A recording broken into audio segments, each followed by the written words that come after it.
ધરમપુરમાં HP gas agency દ્વારા gas cylinder ન મળવાની સ્થાનિકોની ફરિયાદને લઈ તાલુકા પંચાયત અપક્ષ સભ્ય દ્વારા પ્રાંત મારફતે કલેક્ટરને લેખિતમાં ફરિયાદ કરાઈ। તારીખ 8 ઓક્ટોબર મંગળવારના રોજ 11 કલાકની મળતી માહિતી મુજબ ધરમપુર ખાતે આવેલા એચપી ગેસ એજન્સીમાં છેલ્લા ઘણા દિવસથી લોકો લાઇનમાં ઊભા હોય અને ગેસના સિલિન્ડર ન મળવાની ફરિયાદ ધરમપુરના સ્થાનિકો દ્વારા વાંસદા ચીખલીના ધારાસભ્ય અનંત પટેલને કરતા એમના માર્ગદર્શન હેઠળ આજરોજ એચપી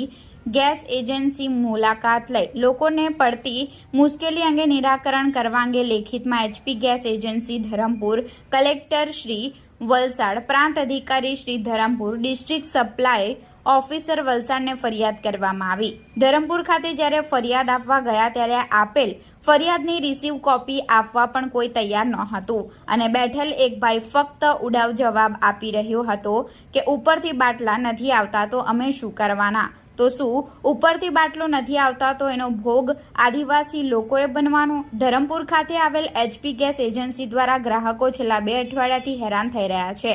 હાલે જ્યારે તહેવારો આવી રહ્યા હોય ત્યારે ધરમપુરની એચપી ગેસ એજન્સીમાં સિલિન્ડર ન મળવાના કારણે આદિવાસી વિસ્તાર ધરાવતા ગ્રાહકોને ભારે મુશ્કેલી વેઠવી પડી રહી છે।